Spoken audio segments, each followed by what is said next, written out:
আমন্ত্রণ জানাচ্ছি প্রিয় দর্শক, মানচিত্রের নিয়মিত আয়োজন কথোপকথনের। গত ১০০ বছর ধরে পুরো মুসলিম উম্মাহ এবং বিশ্বের কোটি কোটি তৌহিদি জনতা যে অকল্পনীয় স্বপ্নটি বুকের গভীরে লালন করে আসছিল, আজ সে স্বপ্ন আক্ষরিক অর্থেই বাস্তব রূপ নিতে চলেছে।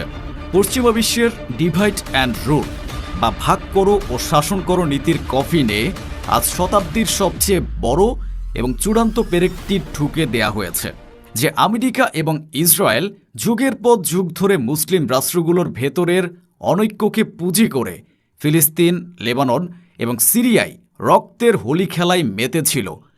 আজ তাদের সেই অহংকারের প্রাসাদে এক প্রলয়ঙ্কারী ভূমিকম্প আঘাত এনেছে। আন্তর্জাতিক ভূরাজনীতির দাবার বোর্ডে হঠাৎ করেই এমন এক অবিশ্বাস্য মাস্টার স্ট্রোক খেলা হলো, যা পুরো পশ্চিমা বিশ্বকে আক্ষরিক অর্থে স্তব্ধ করে দিয়েছে।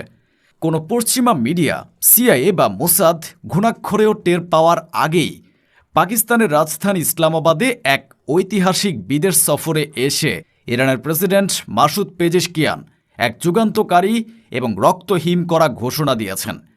তিনি অত্যন্ত দম্ভ ভরে বিশ্বমঞ্চে দাঁড়িয়ে ইরান, সৌদি আরব, পাকিস্তান, তুরস্ক, কাতার এবং মিশরকে নিয়ে ন্যাটোর আদলে একটি শক্তিশালী ইসলামী সামরিক জোট গঠনের আনুষ্ঠানিক প্রস্তাব দিয়েছেন। পেজেশকিয়ান এই নতুন এবং অপ্রতিরোধ্য জোটের নাম দিয়েছেন United security front of Muslim Nations, অর্থাৎ মুসলিম বিশ্বের নিজস্ব ন্যাটো। এই অভাবনীয় ঘোষণার পর পেন্টাগন এবং তেলাবিবের কন্ট্রোল রুমে আক্ষরিক অর্থে পিন পতন, নীরবতা এবং চরম মৃত্যুভয় নেমে এসেছে। ইসলামাবাদ থেকে দেওয়া ইরানের এই ঐতিহাসিক ঘোষণার পর পুরো পশ্চিমা বিশ্ব আজ এক চরম আতঙ্কের সাথে 4টি রুদ্ধশ্বাস প্রশ্নের উত্তর খুঁজছে। প্রথমত, যে সৌদি আরব এবং ইরান গত কয়েক দশক ধরে একে অপরের চরম শত্রু ছিল, আমেরিকা এবং ইসরায়েলের ঠিক কোন দুর্বলতার কারণে তারা আজ এক টেবিলে বসতে বাধ্য হলো? দ্বিতীয়ত, ইরান, সৌদি আরব, পাকিস্তান, তুরস্ক, কাতার এবং মিশর, এই 6টি সামরিক ও অর্থনৈতিক টাইটান যদি সত্যি এক হয়ে যায়, তবে তাদের সম্মিলিত শক্তির সামনে আমেরিকা ট্রিলিয়ন ডলারের সাম্রাজ্য আর কতদিন টিকবে? তৃতীয়ত, মধ্যপ্রাচ্যের অন্যান্য রাষ্ট্রগুলো এই জোটে থাকলেও কেন সংযুক্ত আরব আমিরাত, বাহরাইন এবং কুয়েতকে এই ইসলামী ন্যাটো থেকে অত্যন্ত সুকৌশলে লাথি মেরে বের করে দেওয়া হলো? এবং চতুর্থ ও সবচেয়ে বড় প্রশ্ন, এই ইউনাইটেড সিকিউরিটি ফ্রন্টের ঘোষণার পর চারদিক থেকে ঘেরাও হওয়া ইসরায়েল নামের রাষ্ট্রটির অস্তিত্ব কি এখন আক্ষরিক অর্থেই মানচিত্র থেকে মুছে যাওয়ার অপেক্ষায়? দর্শক, আজকের এই এক্সক্লুসিভ এবং ডোপামিন পাম্পিং এপিসোডে আমরা মুসলিম বিশ্বের এই ঐতিহাসিক ঐক্য এবং আমেরিকার চূড়ান্ত পতনের ব্লুপ্রিন্ট ডিকোড করব। এই গভীর রাজনৈতিক বিশ্লেষণে যাওয়ার আগে ভিডিওটিতে একটি লাইক দিন এবং শেষ পর্যন্ত আমাদের সাথেই থাকুন। এতদিন ধরে আমেরিকা, কানাডা এবং ইউরোপীয় দেশগুলো মিলে যে সামরিক জোট ন্যাটো চালিয়ে পুরো বিশ্বকে জিম্মি করে রেখেছিল, আজ তার বিপরীতে মুসলিম দেশগুলো তাদের নিজস্ব এবং অপ্রতিরোধ্য নিরাপত্তা কাঠামোর দিকে পা বাড়িয়েছে। আসুন একটু গভীরভাবে বিশ্লেষণ করে দেখি, এই 6টি রাষ্ট্র যদি সত্যি এক হয়ে যায়, তবে তাদের সম্মিলিত সামরিক এবং অর্থনৈতিক শক্তি পশ্চিমাদের জন্য ঠিক কতটা ভয়ঙ্কর মৃত্যু দলিল হতে পারে। প্রথমে আসি জোটের প্রধান কারিগর ইরানের কথায়। সাম্প্রতিক যুদ্ধে ইরান প্রমাণ করেছে যে তাদের হাইপারসনিক মিসাইল এবং ড্রোন প্রযুক্তির সামনে আমেরিকার পেট্রিয়ট বা আয়রন ডোম আক্ষরিক অর্থে প্লাস্টিকের খেলনা। এ জোটের মূল প্রতিরোধ এবং আক্রমণাত্মক শক্তি আসবে তেহরান থেকে। দ্বিতীয়ত, সৌদি আরব, বিশ্বের শীর্ষ তেল রপ্তানিকারক দেশ এবং মক্কা মদিনার পবিত্র ভূমির কারণে তারা পুরো মুসলিম বিশ্বের আধ্যাত্মিক এবং অর্থনৈতিক নেতৃত্বের প্রতীক। পেট্রোডলারের চাবি তাদের হাতে। ইরানের সামরিক শক্তি আর সৌদির অর্থনৈতিক শক্তি এক হওয়া মানে পশ্চিমাদের জন্য চরম দুঃস্বপ্ন। তৃতীয়ত, পাকিস্তান, আর্থিকভাবে চ্যালেঞ্জের মুখে থাকলেও এ জোটের সবচেয়ে ভয়ঙ্কর ট্রাম্প কার্ড হল পাকিস্তান, কারণ তারা হলো মুসলিম বিশ্বের একমাত্র পারমাণবিক অস্ত্র বা নিউক্লিয়ার শক্তিধর রাষ্ট্র। এ জোটের মাথায় পারমাণবিক ছাতা ধরবে পাকিস্তান। চতুর্থত, তুরস্ক, এশিয়া ও ইউরোপের সংযোগস্থলে বসা অটোমান সাম্রাজ্যের উত্তরাধিকারী এবং ন্যাটোর সদস্য হওয়ার সত্ত্বেও তুরস্কের এ জোটে যোগদান আমেরিকার জন্য এক বিশাল সাইকোলজিক্যাল ব্লো। তাদের 9 লক্ষ সেনার বিশাল বাহিনী এবং উন্নত বায়োরাক্তার ড্রোন এ জোটকে অপ্রতিরোধ্য করে তুলবে। পঞ্চমত, মিশর। প্রাচীন সভ্যতার দেশ মিশরের হাতে রয়েছে 9 লক্ষের অধিক সৈন্যের বিশাল সেনাবাহিনী এবং গ্লোবাল ট্রেডের লাইফলাইন সুয়েজ খালের সম্পূর্ণ নিয়ন্ত্রণ। এবং ষষ্ঠত, কাতার। আল জাজিরের মতো গ্লোবাল মিডিয়া নেটওয়ার্ক, বিপুল অর্থনৈতিক সম্পদ এবং তুখোড় কূটনৈতিক মধ্যস্থতার ক্ষমতার কারণে কাতার এই জোটের ব্রেইন হিসেবে কাজ করবে। একটু ভেবে দেখুন দর্শক, এই 6টি দেশ এক হওয়া মানে হলো বিশ্ব বাণিজ্যের 3টি সবচেয়ে গুরুত্বপূর্ণ ভৌগোলিক টুটি বা চেক পয়েন্ট এখন সরাসরি এই ইসলামী ন্যাটোর হাতের মুঠোয়। ইরানের হাতে হরমুজ প্রণালী, মিশরের হাতে সুয়েজ ক্যানেল এবং তুরস্কের হাতে বসফরাস প্রণালী। যদি পশ্চিমা বিশ্ব কোনো সামরিক স্পর্ধা দেখায়, তবে এই জোট একটি আঙুলের ইশারায় গ্লোবাল সাপ্লাই চেইন বন্ধ করে দিয়ে পুরো ইউরোপ এবং আমেরিকার অর্থনীতিকে 24 ঘন্টার মধ্যে ভাতে মারতে সক্ষম। এটি কোনো সাধারণ জোট নয়, এটি হলো পশ্চিমাদের জন্য এক ভৌগোলিক মৃত্যুফাঁদ। কিন্তু হঠাৎ করে মুসলিম বিশ্বের এ চোখ খুলে যাওয়ার পেছনের আসল রহস্য কি? এর উত্তর লুকিয়ে আছে সাম্প্রতিক ইরান আমেরিকা যুদ্ধের ফলাফলের মধ্যে।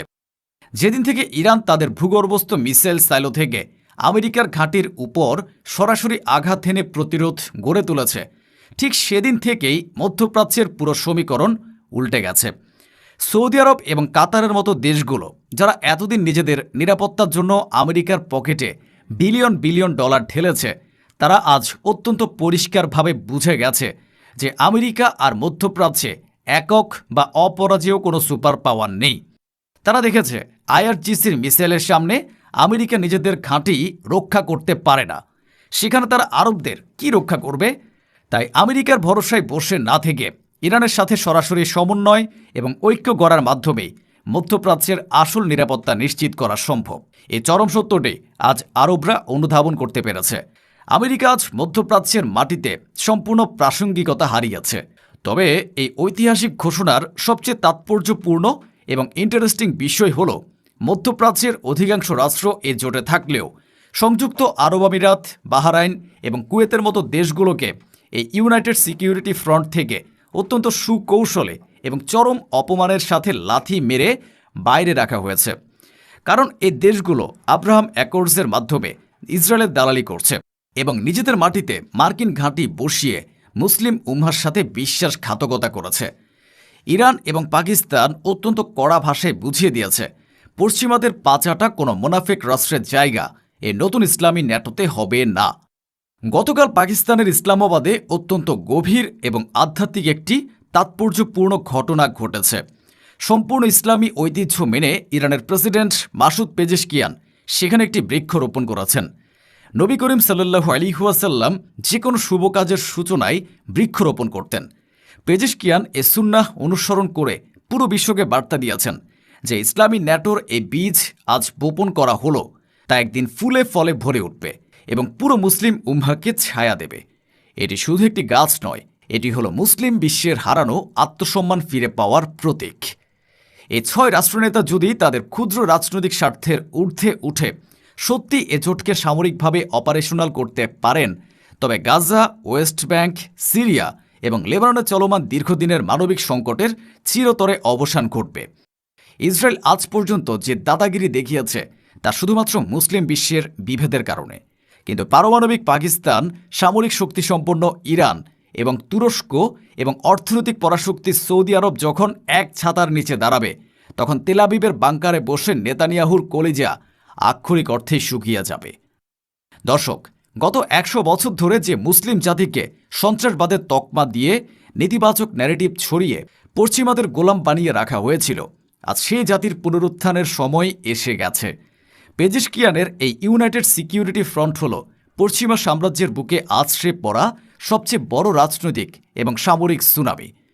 আজকের এই রুদ্ধশ্বাস এবং গভীর বিশ্লেষণ শেষে আপনাদের কাছে আমার একটি প্রশ্ন: ইরান, পাকিস্তান, তুরস্ক এবং সৌদি আরবের এই ঐতিহাসিক এবং ইস্পাত কঠিন সামরিক ঐক্য কি প্রমাণ করে না যে মধ্যপ্রাচ্যে আমেরিকা এবং ইসরায়েলের দাদাগিরির দিন চিরতরে শেষ হয়ে গেছে? এই ইসলামী ন্যাটো আত্মপ্রকাশ করার পর 4 দিক থেকে ঘেরাও হওয়া ইসরায়েল নামক কৃত্রিম রাষ্ট্রটির অস্তিত্ব আর ঠিক কতদিন টিকবে বলে আপনি মনে করেন? কমেন্ট বক্সে আপনার অত্যন্ত তীক্ষ্ণ এবং গঠনমূলক রাজনৈতিক মতামতটি আসসালামু আলাইকুম। কথায় কথায় রংপুর দখল, ঢাকা দখল, বাংলাদেশ দখলের হুমকি দেয় বিজেপির নেতারা। এবার ভারত দখলে নেমেছে চীন। ভারতের অরুণাচল প্রদেশে প্রবেশ করেছে চাইনিজ সেনারা, দখল করে নিয়েছে কয়েক কিলোমিটার জায়গা, ঘাঁটি গেড়ে বসে গিয়েছে চীনের সেনারা। এই ধরনের অভিযোগ আসছে অরুণাচলের স্থানীয় বসতি স্থানীয় ভারতীয়দের থেকে।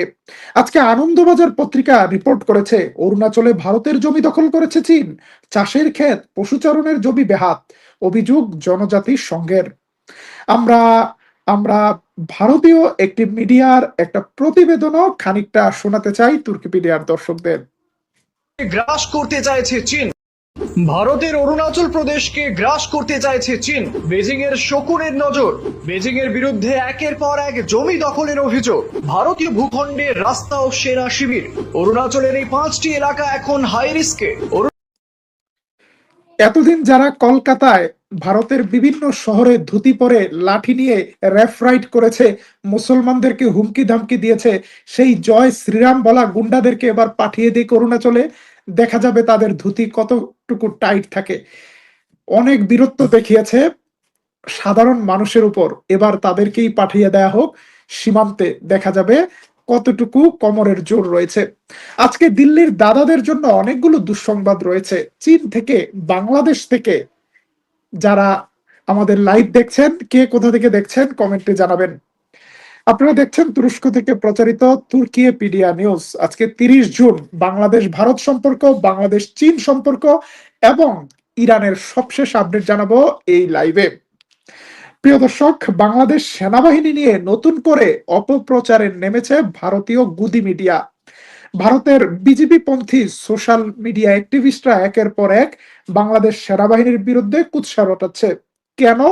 কারণ বাংলাদেশ সেনাবাহিনীর বাংলাদেশ মিলিটারি একাডেমিতে নতুন একটি ব্যাটালিয়ন চালু হয়েছে। সেই ব্যাটালিয়নে 4টি নতুন কোম্পানি চালু করা হয়েছে। সেই 4টি কোম্পানির নাম রাখা হয়েছে ইসলামের প্রথম 4 খলিফা হযরত আবু বকর রাদিয়াল্লাহু আনহু, হযরত ওমর রাদিয়াল্লাহু আনহু, হযরত ওসমান রাদিয়াল্লাহু আনহু, হযরত আলী রাদিয়াল্লাহু আনহুর নামে।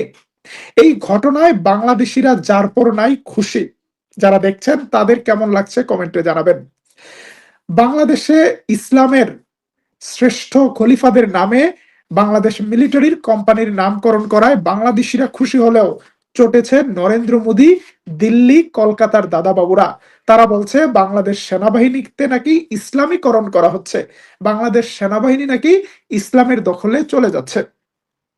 বাংলাদেশের প্রখ্যাত আলেমে দ্বীন আব্দুল্লাহ ইবনে আব্দুর রাজ্জাক তিনি বলেছেন, শুধু 4 খলিফা নয়, এরপর থেকে আমাদের সেনাবাহিনীর ইউনিটগুলোর নাম রাখা উচিত খালিদ বিন ওয়ালিদের নামে, সম্রাট বাবরের নামে এবং মোহাম্মদ গুরির নামে, ভারত বিজয়ী বীরদের নামে, ভারতের বাংলার সাহসী সুলতানদের নামে। প্রিয় দর্শক, বাংলাদেশ সেনাবাহিনীর বিরুদ্ধে আরেকটি অপপ্রচার শুরু করেছে ভারত। তারা বলছে বাংলাদেশের সেনাবাহিনীর সদস্যরা নাকি এখন আর গান বাজনা করছে না, তারা নারায়ে তাকবীরের স্লোগান দিচ্ছে। টুইটারে প্রচার করা হচ্ছে বাংলাদেশ সেনাবাহিনীর ট্রেনিং এর একটি ভিডিও, যেখানে সেনা সদস্যরা নারায়ে তাকবীর স্লোগান দিচ্ছে।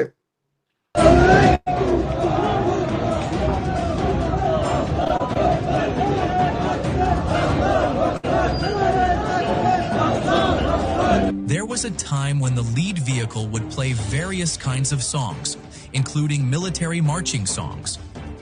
Now, the slogan Allahu Akbar is being chanted instead.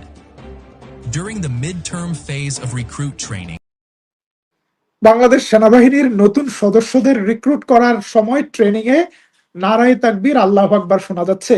অতীতে মানে গত 17 বছরে নানা রকম মিলিটারি সং শোনা গিয়েছিল। এবার নারায়ে তাকবীর নিয়ে ভারতের টেনশনের শেষ নেই। নারায়ে তাকবীর, আল্লাহু আকবার শুধু বাংলাদেশের নয়, সারা বিশ্বের 56টি মুসলিম দেশের সেনাবাহিনীর স্লোগান। এটা শুধু আজকের নয়, 1000 বছরের বেশি ধরে মুসলিমরা মিলিটারি মার্চে নারায়ে তাকবীর স্লোগান দিয়েছে। যখন মুসলিমরা নারায়ে তাকবীর স্লোগান শুনছে, তখন তাদের ধমনীতে, তাদের শিরায় উপশিরায় অন্যরকম শক্তি চলে আসে। সুতরাং বাংলাদেশ সেনাবাহিনী কি নারায়ে তাকবীর স্লোগান দিবে না কি স্লোগান দিবে, সেটা নিয়ে কি দিল্লির কথা আমাদের শুনতে হবে? দাদাদের এত টেনশন কেন?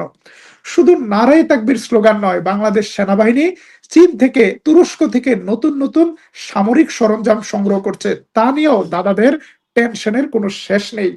সেই বিষয়ে আমরা দাদাদের একটি প্রতিবেদন জানাবো। তবে আমাদের দর্শকদের কাছে প্রশ্ন, বাংলাদেশের সেনাবাহিনীর স্লোগান কি নারায়ে তাকবীর হওয়া উচিত? যদি আপনি একমত হন, কমেন্টে নারায়ে তাকবীর লিখতে পারেন, আল্লাহু আকবার লিখতে পারেন। চলুন দেখে আসি বাংলাদেশ সেনাবাহিনী নিয়ে দাদাদের কেন এত জ্বলছে, কি প্রতিবেদন প্রকাশ করছে তারা। হচ্ছে নতুন ঢাকায় কি তৈরি হচ্ছে নতুন সামরিক জোটের সমীকরণ? বাংলাদেশের আকাশে কি উঠতে চলেছে পাকিস্তানের যুদ্ধ বিমান, তুরস্কের ড্রোন, পাকিস্তানের JF-17 যুদ্ধ বিমান, আর প্রতিরক্ষায় হাজার হাজার কোটি টাকার মেগা বাজেট। সব বাংলাদেশের প্রতিরক্ষায় হাজার হাজার কোটি টাকার মেগা বাজেট হলে দাদাদের কেন জ্বলছে? আমরা তো দাদাদের থেকে 1 টাকা আনিনি। দাদাদের জন্য আরেকটু দুঃসংবাদ আছে, একটু পরে সেটা বলবো। বাংলাদেশ তার নিজের টাকায় তার প্রতিরক্ষার জন্য সমরাস্ত্র কিনবে, তাতে দাদাদের কেন এত জ্বলে? মিলিয়ে ভারতের পূর্ব সীমান্তে কি বদলে যাচ্ছে ভূ রাজনীতির খেলা? এই পরিবর্তনে ভারত বাংলাদেশের ঐতিহাসিক সম্পর্কে কি ফাটল ধরতে পারে? বাংলাদেশের কাছে পাকিস্তান ও তুরস্ক কেন গুরুত্বপূর্ণ? বাংলাদেশের এই পদক্ষেপে ভারত বাংলাদেশ সম্পর্কে কি প্রভাব পড়তে পারে? ঢাকায় পাকিস্তানের যুদ্ধ বিমান, তুর্কি ড্রোন, দিল্লির কপালে চিন্তার ভাঁজ বাড়িয়ে ডিফেন্সে মেগা বাজেট বাংলাদেশের। নয়াদিল্লির কৌশলগত এবং কূটনৈতিক মহলে এখন সব থেকে বড় আলোচনার বিষয় হয়ে উঠেছে প্রতিবেশী বাংলাদেশের প্রতিরক্ষা খাতের এক নিঃশব্দ কিন্তু বড় সড় রদবদল। সাউথ ব্লকের উদ্বেগ বাড়িয়ে ঢাকার প্রতিরক্ষা দপ্তর থেকে বর্তমান সরকারের কাছে নতুন ফাইটার জেট, অ্যাটাক ড্রোন, আধুনিক রেডার সিস্টেম এবং নৌবাহিনী সাবমেরিন পরিকাঠামো শক্তিশালী করার জন্য অতিরিক্ত 27,000 কোটি টাকার একটি বিশাল খসড়া প্রস্তাব পাঠানো। বাংলাদেশ সেনাবাহিনীর জন্য, বাংলাদেশের প্রতিরক্ষা বাহিনীর জন্য 27,000 কোটি টাকার বাজেট করা হয়েছে, তাতেই দিল্লির অনেক জ্বলছে। বাংলাদেশ সেনাবাহিনীর মতো এত শক্তিশালী একটি বাহিনীর জন্য 27,000 কোটি টাকা খুবই কম টাকা। আমাদের অন্তত 50,000 কোটি টাকা বাজেট দেওয়া দরকার। আমাদের 5th জেনারেশন ফাইটার জেট দরকার, আমাদের লেটেস্ট মডেলের সাবমেরিন দরকার। তবে আমাদের বাংলাদেশ সেনাবাহিনীর জন্য কয়েকটি ভালো সংবাদ রয়েছে, আমরা বাংলাদেশি নাগরিকদের জন্য সেই সংবাদগুলো জানাচ্ছি। বাংলাদেশ সম্প্রতি চীন থেকে একটা উন্নত প্রজাতির এন্টি ট্যাঙ্ক গাইডেড মিসাইল সংগ্রহ করছে। আপনারা যে গাইডেড মিসাইলটি দেখছেন, এই গাইডেড মিসাইলটি রাশিয়া থেকে বাংলাদেশ নতুন করে আবারও অর্ডার দিচ্ছে এই গাইডেড মিসাইল। আপনাদের খুব ভালো লাগবে শুনলে, বাংলাদেশ বর্ডার গার্ড বিজিবি এবার সীমান্তে মোতায়েন করেছে এন্টি ড্রোন গান এবং জ্যামার সিস্টেম। সীমান্ত জুড়ে নিচ্ছিদ্র নিরাপত্তার জন্য বাংলাদেশ বর্ডার গার্ডের কাছে এন্টি ড্রোন সিস্টেম এবং জ্যামার সিস্টেম হস্তান্তর করা হয়েছে। আমরা জানি না এই সিস্টেমগুলো কি তুরস্ক থেকে আনা হয়েছে নাকি অন্য কোনো দেশ থেকে। তবে পাকিস্তান ভারত যুদ্ধের সময় তুরস্কের জেমিং সিস্টেম বদলে দিয়েছিল পাকিস্তান এবং ভারত সীমান্তের কাশ্মীর ফ্রন্টের যুদ্ধের খেলা। ইন্ডিয়ান রাডারগুলোকে অন্ধ করে দিয়েছিল তুরস্কের জেমিং সিস্টেম। এবং ভারতীয় দাদারা এখন তুরস্কের সাথে বাংলাদেশের ঘনিষ্ঠতা নিয়ে দুশ্চিন্তায় রয়েছে। আরো বড় দুশ্চিন্তার একটি সংবাদ দিচ্ছি, বাংলাদেশের সেনাপ্রধান ইউরোপের 2টি দেশ সফর করছেন। ইউরোপের 2টি দেশ থেকেও বাংলাদেশ সেনাবাহিনীর জন্য উন্নত মানের, উন্নত প্রযুক্তির সমরাস্ত্র সংগ্রহের চেষ্টা চলছে। আরো দুঃসংবাদ রয়েছে, দিল্লির দাদা পশ্চিমবঙ্গের উপমুখ্যমন্ত্রী কি নাম, গোলাপ ঘোষ, শুভেন্দু হলো মুখ্যমন্ত্রী, একজন উপমুখ্যমন্ত্রী আছেন দিল্লি। পশ্চিমবঙ্গ থেকে যারা দেখছেন কমেন্টে জানাতে পারেন। 2-4 দিন আগে বলেছে বাংলাদেশিদের আমরা ভিসা দিচ্ছি, কারণ তারা তো না খেয়ে আছে। বাংলাদেশের মানুষ, বাংলাদেশে কোনো কলকারখানা নাই, তাদের ইন্ডাস্ট্রির অবস্থা খারাপ, বাংলাদেশকে তারা নাকি অঙ্গ মনে করে, শুধু আমরাই তাদেরকে শত্রু মনে করি, এই ধরনের নানা প্রচারণা চালিয়েছে। এবং বিভিন্ন সময় বাংলাদেশে পেঁয়াজ বন্ধ করে দেওয়া, বাংলাদেশকে চাল বন্ধ করে দেওয়া সহ নানা ধরনের চাপ দিয়েছে ভারত। এই ভারতীয় চাপের কারণে শেখ হাসিনার শাসনামলে বাংলাদেশের জনগণ 450 টাকা, 500 টাকা, 550 টাকা করে পেঁয়াজ খাওয়ার রেকর্ড হয়েছিল। এরপর বাংলাদেশ সরকার সিদ্ধান্ত নিয়েছে যে বাংলাদেশ নিজেরা পেঁয়াজ উৎপাদন করবে। আজকে পেঁয়াজের দাম কমতে কমতে মানে 25 টাকা কেজিতে পেঁয়াজ নেমেছে। বাংলাদেশ আজকে পেঁয়াজের স্বয়ংসম্পূর্ণ। অমিত শাহ বাংলাদেশে গরু রপ্তানি বন্ধ করে দিয়েছিল, বাংলাদেশ আজকে গরুতে স্বয়ংসম্পূর্ণ। আমাদের যে সোনার বাংলাদেশ রয়েছে, আমাদের বেসরকারি উদ্যোক্তারা সরকারি বিভিন্ন সুযোগ সুবিধার মাধ্যমে আমরা অচিরেই খাদ্যের স্বয়ংসম্পূর্ণ হব ইনশাল্লাহ। কিন্তু অল্প সময়ের জন্য আমাদের প্রয়োজনীয় চাহিদা পূরণের জন্য আমরা আমাদের মিত্র দেশগুলো থেকে পণ্য আমদানি করতে পারি। ভারতের জন্য আরেকটা দুঃসংবাদ আছে বলছিলাম। ঢাকায় এসেছেন পাকিস্তানের একদল প্রতিনিধি দল, তারা বাংলাদেশের বাণিজ্য মন্ত্রীর সাথে সাক্ষাৎ করেছেন। তারা বলছেন বাংলাদেশকে প্রয়োজনীয় বিভিন্ন খাদ্য সামগ্রী বিক্রি করতে প্রস্তুত রয়েছে পাকিস্তান।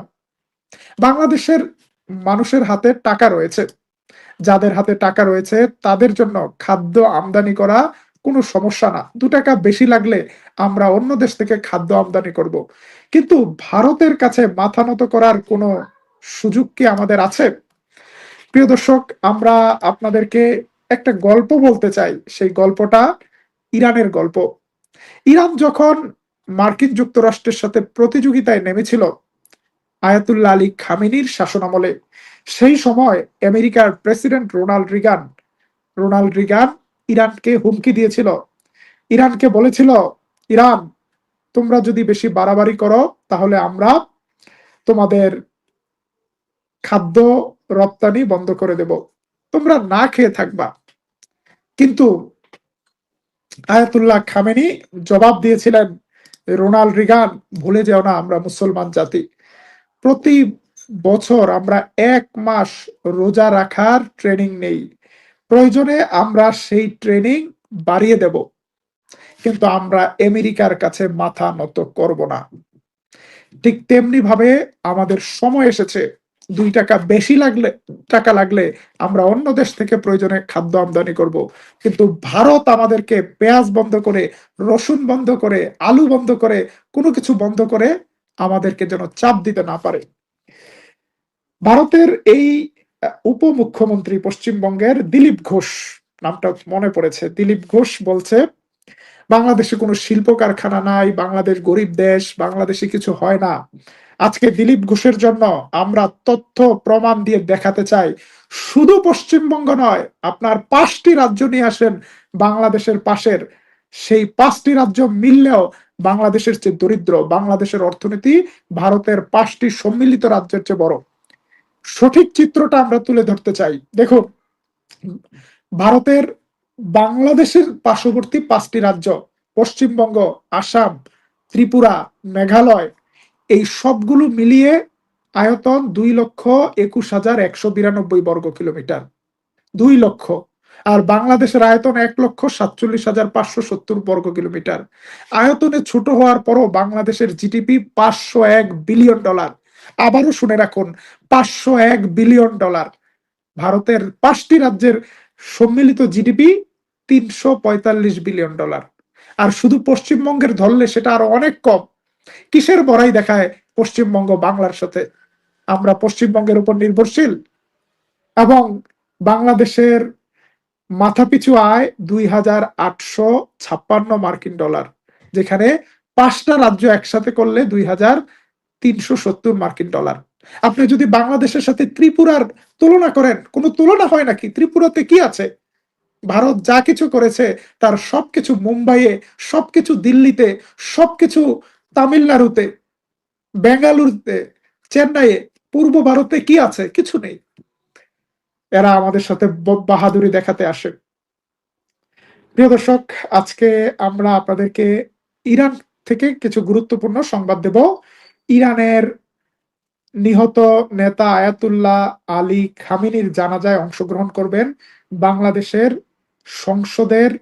সংসদের স্পিকার সেই সাথে বাংলাদেশের শুধু সংসদের স্পিকার নয়, বাংলাদেশের জামাত ইসলামীর একজন কেন্দ্রীয় নেতা সহ জামাতের 4 সদস্যের একটি প্রতিনিধি দল সেই জানাজায় উপস্থিত হবে। বাংলাদেশের রাজনৈতিক নেতারা ইরানের নেতার জানাজায় অংশ নিচ্ছে। আমরা আজকে ভারতের জন্য আরেকটা দুঃসংবাদ জানাতে চাই। বাংলাদেশের পানি সমস্যার সমাধান করার জন্য তারেক রহমান যে তিস্তা প্রকল্প নিয়েছেন, তিস্তা মহাপরিকল্পনা, সেই মহাপরিকল্পনায় পূর্ণ সমর্থন দিচ্ছে বাংলাদেশ সিটিজেন পার্টি, যেটা এনসিপি, বাংলাদেশের জামাত ইসলামী সহ বিরোধী দল, সরকার এবং বিরোধী দল আমাদের ন্যাশনাল ইন্টারেস্টের জায়গায় একসাথে হয়ে গিয়েছে। চলুন আমরা বাংলাদেশ সংসদ থেকে একটি বক্তব্য শোনাই। যে কোনো প্রকল্প যেগুলোতে বিদেশি হস্তক্ষেপ থাকতে পারে বাস্তবায়ন না করার জন্য সেই সময়গুলোতে আমরা সরকারি দল বিরোধী দল আমরা দেখবো না। আমরা সকলে মিলে বাংলাদেশের স্বার্থে তিস্তা মহাপরিকল্পনা সহ সকল পরিকল্পনা বাস্তবায়ন করে বিদেশি প্রভুদের প্রভুত্বকে অস্বীকার করে আমাদের শহীদেরা যেমন করে তখন স্লোগান ধরেছিল দিল্লি না ঢাকা, সেই স্লোগানের বাস্তবতা আমরা এই বাংলাদেশে প্রতিষ্ঠা করবো। আমরা জাতীয় অগ্রাধিকার ভিত্তিতে ইনশাআল্লাহ এই সরকার যে কোনো মূল্যে তিস্তা ব্যারেজ মহাপরিকল্পনা বাস্তবায়ন করবে।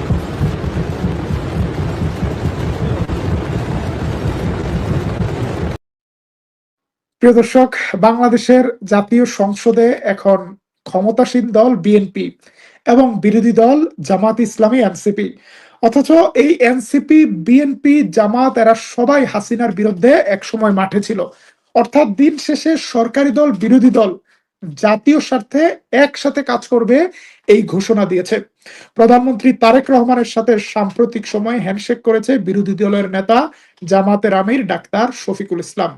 যখন জাতীয় স্বার্থ আসবে, যখন ন্যাশনাল ইন্টারেস্ট থাকবে, তখন যেন আমাদের রাজনৈতিক দলগুলো কোনো ধরনের বিভাজনের মধ্যে না থাকে, এবং সেই ধরনের একটি সুন্দর মেসেজ দিচ্ছে আমাদের জাতীয় সংসদ। ভারতের জন্য আরেকটা দুঃসংবাদ রয়েছে।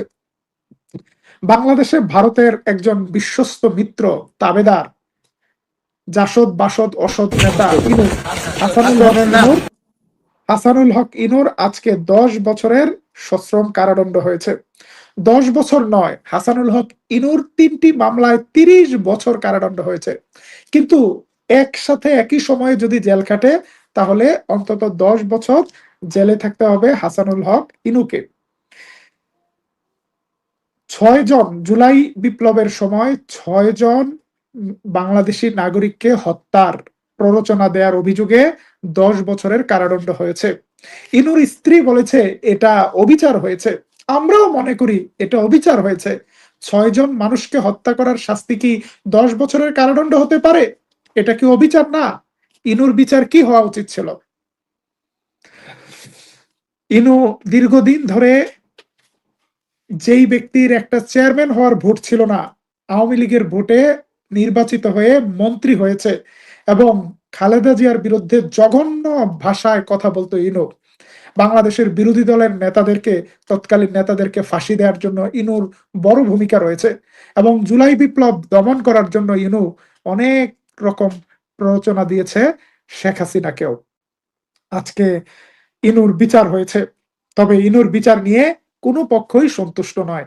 এক পক্ষ বলছে ইনুর আরো কঠিন বিচার হওয়া উচিত ছিল, আরেক পক্ষ বলছে ইনুর উপর ন্যায় বিচার হয়নি। প্রিয় দর্শক, ইতিহাসের আস্থা করে নিক্ষিপ্ত হবে এইসব ভারতীয় নিকৃষ্ট দালালেরা। আমরা বাংলাদেশের স্বাধীনতা, সার্বভৌমত্বের জন্য বাংলাদেশ সেনাবাহিনীকে আরো শক্তিশালী দেখতে চাই, এবং বাংলাদেশ সেনাবাহিনীর পাশে বাংলাদেশের জনগণ রয়েছে। গত 1 মাস ধরে বাংলাদেশের সীমান্ত জুড়ে যেখানেই চেষ্টা করা হয়েছে পুশিনের, সেখানে বিজিবির পাশে দাঁড়িয়েছে বাংলাদেশের জনগণ। বাংলাদেশ সেনাবাহিনীর সবচেয়ে বড় শক্তি বাংলাদেশের সেনাবাহিনীর জন্য আনা সমরাস্ত্রগুলো নয়। বাংলাদেশ সেনাবাহিনীর সবচেয়ে বড় 2টি শক্তি, একটি নারায়ে তাকবীর আল্লাহু আকবার, এবং আরেকটি বাংলাদেশের জনগণ সেনাবাহিনীর পেছনে রয়েছে, সেনাবাহিনীর পাশে রয়েছে। বাংলাদেশের সেনাবাহিনী পাকিস্তান কিংবা মিশরের মতো কখনো বাংলাদেশের জনগণের বিরুদ্ধে কাজ করেনি, এবং যতদিন সেনাবাহিনী জনগণের সেন্টিমেন্ট দেখে, জনগণের পাশে থাকবে, ততক্ষণ বাংলাদেশের জনগণ সেনাবাহিনীর পাশে থাকবে। আমরা আজকে বাংলাদেশ সেনাবাহিনীর চারটি নতুন কোম্পানি, যে কোম্পানিগুলোর নাম রাখা হয়েছে হজরত আবু বকর, হজরত ওমর, হজরত উসমান, হজরত আলী রাদিয়াল্লাহুর নামে, সেটাকে স্বাগত জানাই। এবং বাংলাদেশ সেনাবাহিনী বাংলাদেশের মুসলমানদের যে শাশ্বত স্লোগান নারায়ে তাকবীরকে ধারণ করে